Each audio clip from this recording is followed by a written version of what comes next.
Assalamualaikum warahmatullahi wabarakatuh. Anak-anak, sebelum dimulai, marilah kita membaca basmalah. Bismillahirrahmanirrahim. Ini adalah video yang kedua untuk prosedur penyusunan persamaan neraca massa sederhana dengan materi neraca massa, dan kompetensi dasarnya adalah 3.6 menerapkan perhitungan neraca massa dalam unit proses atau operasi teknik kimia tanpa reaksi kimia. 4.6 menghitung neraca massa dalam unit proses atau operasi teknik kimia tanpa reaksi kimia. Nah, seperti video yang pertama, ini ada lanjutan mengerjakan tahap demi tahap sesuai dengan prosedur penyusunan persamaan neraca massa sederhana dengan menggunakan soal proses humidifikasi udara dan oksigenisasi. Dengan soal, suatu percobaan pada laju pertumbuhan mikroba tertentu membutuhkan lingkungan udara yang lembab dan kaya oksigen. Untuk mendapatkan kondisi tersebut, dialirkan 3 aliran. Yang pertama, air dengan laju alir 20 cm3 per menit. Yang kedua, udara dengan kandungan 21% mol udara, O2 dan sisanya N2. Kemudian aliran ketiga, oksigen murni dengan laju alir mol 1/5 dari aliran yang B atau aliran udara. Aliran gas keluar dianalisa dan didapat 1,5% mol air. Buat diagram alir proses, hitung semua variabel yang tidak diketahui dari seluruh aliran. Diketahui densitas dari air 1 gram per cm3 dan massa molar air sama dengan 18 gram per mol.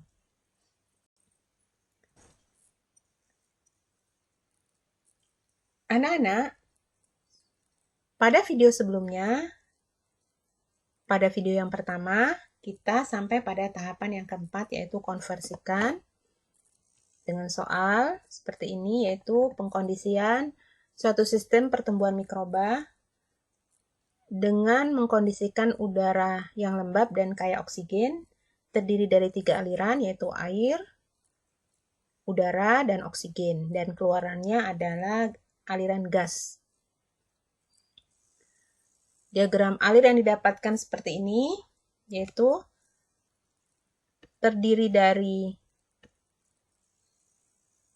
3 panah aliran masuk dan 1 panah aliran yang keluar. Dari mulai tahap pertama, tahap kedua, tahap ketiga, tahap keempat dari semua prosedur penyusunan persamaan neraca massa. Terdiri dari 3 panah masuk dan 1 panah yang keluar. Ini adalah tahap yang keempat untuk menghasilkan diagram alir lengkap sesuai dengan video yang pertama. Anak-anak, setelah tahapan yang keempat, yaitu tahapan yang kelima, tuliskan persamaan neraca bahan total dan semua persamaan neraca bahan komponen. Setelah kita mengerjakan tahap 1 sampai tahap 4 sehingga menghasilkan diagram alir lengkap dengan 3 panah aliran masuk dan 1 panah aliran yang keluar sesuai dengan soal. Pada tahapan yang kelima ini, dengan diagram alir yang lengkap ini, kita akan membuat persamaan neraca massa total sesuai dengan persamaan neraca umum, ya, bahwa input ditambah generasi dikurangi output dikurangi konsumsi sama dengan akumulasi. Kalau kita lihat kondisi sistem ini adalah hanya unit pencampur, yaitu mencampur oksigen murni ditambah dengan udara, ditambah dengan air, dicampur sehingga menghasilkan pengkondisian udara lembab, ya, yang kaya akan oksigen, menghasilkan keluaran yaitu gas keluar yang terdiri dari H2O, O2, dan nitrogen. Kalau kita lihat sistemnya, sistem ini merupakan tidak terjadi reaksi kimia, hanya sebuah unit pencampur. Kemudian, pada soal tidak dijelaskan kondisi proses, ya, unsteady state atau steady state. Berarti diasumsikan kondisi proses ini merupakan sistem steady state atau kondisi tunak atau disebut juga akumulasi sama dengan nol. Kalau kondisi tunak, akumulasi sama dengan nol seperti pada penjelasan di video sebelumnya. Maka generasi sama dengan nol, konsumsi sama dengan nol, akumulasi sama dengan nol. Karena proses tidak terjadi reaksi kimia dan juga steady state atau tunak. Sehingga persamaannya menjadi input sama dengan output. Semua massa yang masuk, jadi ada 3 panah yang masuk sama dengan panah yang keluar. Laju alir yang masuk harus sama dengan yang keluar. Jika oksigennya masuk sekian, maka oksigen yang keluar juga harus sama dengan oksigen yang masuk. Itu namanya input sama dengan output. Massa masuk sama dengan massa yang keluar. Anak-anak, untuk membuat persamaan neraca bahan pada sistem ini, kita bisa membuat 2 jenis persamaan neraca massa, yaitu persamaan neraca massa total dan persamaan neraca massa komponen. Yang pertama yang akan kita buat adalah persamaan neraca massa total. Artinya apa? Semua laju air total pada panah pertama ditambah laju air total pada panah yang kedua ditambah laju air total panah yang ketiga harus sama dengan laju air total panah keluaran. Sehingga persamaannya adalah persamaan neraca massa total 0,2 Q, ini laju alir totalnya, ditambah dengan Q, laju alir total pada panah yang kedua, ditambah 1,11 panah yang ketiga, karena tidak ada panah lagi, sama dengan keluarannya, yaitu laju alir totalnya itu adalah F. Maka persamaannya, persamaan neraca massa total 0,2 Q ditambah Q ditambah 1,11 sama dengan F. Kita sudah bisa membuat persamaan neraca massa total. Kemudian kita akan membuat persamaan neraca massa komponen. Pada sistem ini ada 3 komponen yang terlibat di dalam sistem ini, yaitu oksigen, nitrogen, air. Berarti ada 3 komponen. Kalau di dalam sistem ini ada 3 komponen, maka persamaan neraca massa komponen akan kita buat 3 jenis, ya, yaitu persamaan neraca massa komponen air, persamaan neraca massa komponen oksigen, dan persamaan neraca massa komponen nitrogen. Kita buat yang pertama, persamaan neraca massa komponen air. Sebelum membuat persamaan neraca massa komponen ini, kita harus melihat satu persatu setiap panah yang masuk. Panah yang pertama, apakah ada airnya? Jelas tidak ada, karena ini adalah oksigen murni. Kemudian panah yang kedua, apakah ada airnya? Jelas juga tidak ada, karena ini adalah udara yang terdiri dari oksigen dan nitrogen. Nah, untuk panah yang ketiga pasti ada, karena ini adalah air yang masuk ke dalam sistem, yaitu sebesar berapa? 111 mol per menit. Maka kita tuliskan 1,11. Karena tidak ada lagi panah yang masuk mengandung air, maka ditutup dengan sama dengan F dikalikan fraksi molnya, ya. Jadi keluarannya adalah, apakah ada air? Jelas pasti ada air. Kalau air masuk, maka keluarannya juga ada air. Sebesar apa? Yaitu fraksi molnya dikalikan laju alir totalnya, ya. F kali 0,015. Ini persamaan yang pertama untuk persamaan neraca massa komponen, yaitu 1,11 sama dengan F kali 0,015. Kemudian kita membuat persamaan yang kedua, yaitu persamaan neraca massa nitrogen. Kita kembali mengamati setiap panah yang masuk dan panah yang keluar. Panah masuk yang pertama itu adalah oksigen murni, berarti tidak ada nitrogen. Berarti kita abaikan panah yang pertama. Kemudian yang kedua, ya ada nitrogen, karena udara itu mengandung nitrogen 73%. 9%. Berapa laju alir nitrogen di dalam panah yang kedua? Caranya mengalihkan 0,79 kali laju alir totalnya, yaitu 0,79 kali Q. Nah, ini perkalian 0,79 kali Q itu adalah laju alir komponen nitrogen. Nah, kemudian pada panah ketiga, apakah ada nitrogennya? Tidak ada ya, ini isinya adalah air cair. Maka ditutup dengan sama dengan keluarannya. Keluarnya kita akan melihat berapa jumlah nitrogen keluarnya. Caranya apa? Yaitu mengalihkan fraksi mol nitrogen dikalikan laju alir totalnya, yaitu F kali 0,985 dikurangi X. Karena fraksi mol dari nitrogen itu 0,985 min X. Nah, ternyata kita sudah membuat persamaan raca massa komponen nitrogen. Komponen yang terakhir yang terlibat di dalam sistem ini adalah, ya benar, yaitu oksigen. Persamaan raca massa komponen oksigen. Kita lihat, panah pertama apa mengandung oksigen?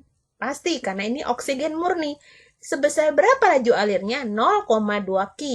Pada panah pertama tidak ada satupun zat lain kecuali oksigen. Makanya di sini 0,2 Q. Ya, 0,2 Q. Panah yang kedua apa mengandung oksigen? Ya, udara mengandung oksigen, yaitu sebesar 21%. Untuk mengetahui berapa laju alir oksigen di panah kedua, 0,21 kali laju alir totalnya, 0,21 kali Q. Nah, kemudian panah yang ketiga, apa mengandung oksigen? Ini adalah air murni yang masuk ke dalam sistem, berarti tanpa oksigen. Maka ditutup dengan sama dengan keluarannya. Keluarannya berapa oksigennya? Yaitu perkalian antara fraksi mol oksigen dikali laju alir totalnya. Fraksi mol oksigen yaitu berapa? Yaitu X kali laju alir totalnya, yaitu F. Maka persamaannya 0,2 Q ditambah 0,21 Q sama dengan F kali X. Nah, jadi kita sudah bisa membuat berapa persamaan? 4 persamaan. 1 persamaan total. Yang ke-2 dan 3, 4 itu adalah persamaan raca massa komponen dari zat yang terlibat dalam raca massa ini.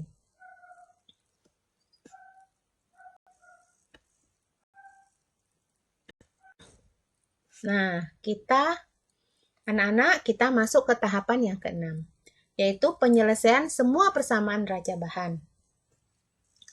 Nah, ini diagram air yang sudah kita selesaikan dari tahap 1 sampai 4, kemudian tahap 5 menghasilkan persamaan, yaitu neraca massa total, neraca massa komponen. Ya, ada 3 persamaan karena 3 komponen yang ada di dalam sistem, berarti persamaan raca massa komponennya akan kita buat ada 3 pula.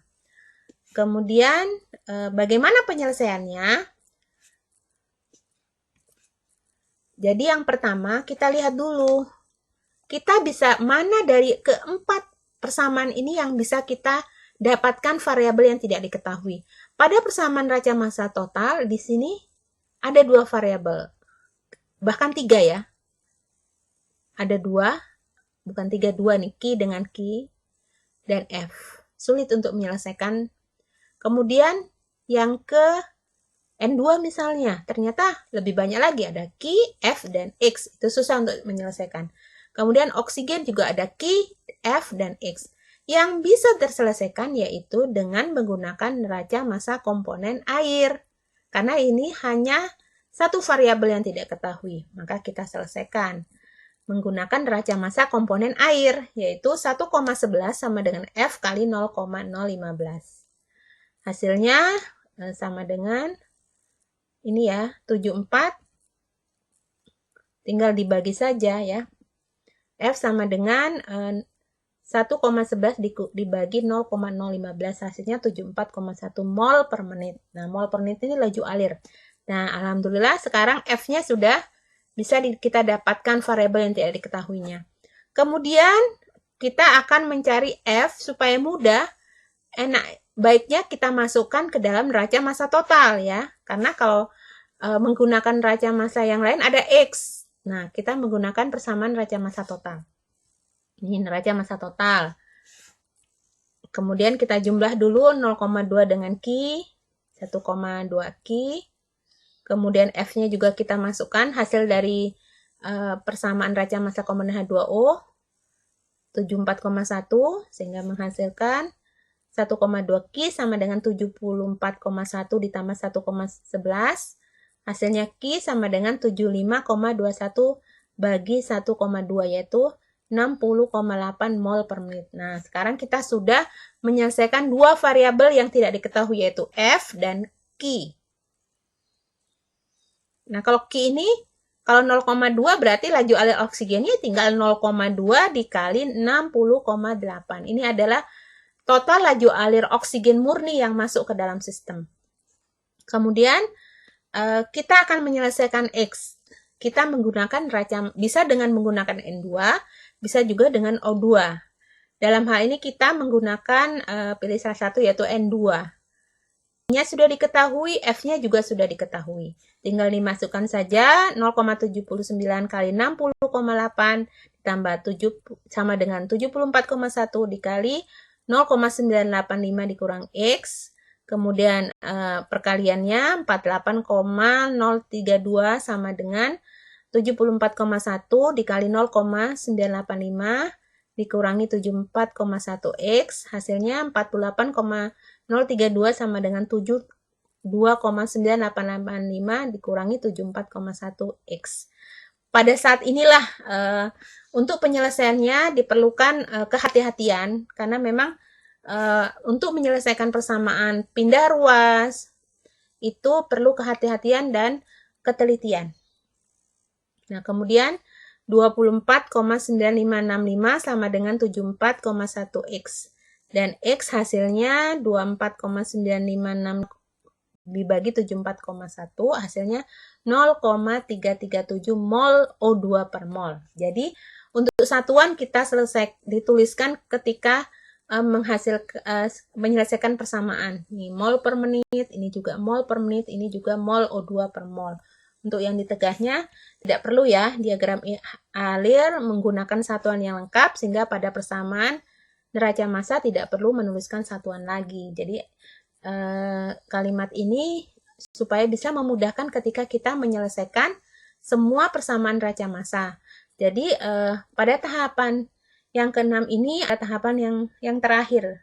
Sehingga kita bisa menyelesaikan, mendapatkan variabel-variabel yang tidak diketahui pada soal yaitu Q, F, dan X. Kita selesaikan dengan menggunakan persamaan neraca massa. Jadi pada dasarnya ketika kita menemukan soal, maka yang harus kita lakukan adalah membuat diagram alir terlebih dahulu dengan satuan-satuan yang lengkap. Jadi terkadang kita tidak perlu juga menuliskan secara lengkap tahap 1, tahap 2, tidak langsung mendapatkan ini dan juga ada penyelesaiannya di situ. Tidak perlu ada tulisan tahap 1, tahap 2 ya seperti ini pada tahap ini, tahap 6 ini semua ada diagram alir lengkap, persamaannya lengkap, kemudian penyelesaiannya juga lengkap. Nah, anak-anak, pada video selanjutnya kita akan membahas tentang degree of freedom analysis ya. Jadi ketika kita melakukan suatu perhitungan neraca massa itu menghabiskan waktu yang lama ya untuk memecahkan persamaan, untuk mencari variabel yang belum diketahui. Nah, perlu kita melakukan analisa terlebih dahulu sehingga kita bisa tahu apakah soal ini menghasilkan persamaan yang bisa terselesaikan atau tidak. Itu dengan mempelajari analisis derajat kebebasan atau degree of freedom analysis. Dan insya Allah akan dipelajari pada video pembelajaran selanjutnya atau materi selanjutnya. Demikian video pembelajaran kita kali ini. Semoga bermanfaat. Wassalamualaikum warahmatullahi wabarakatuh.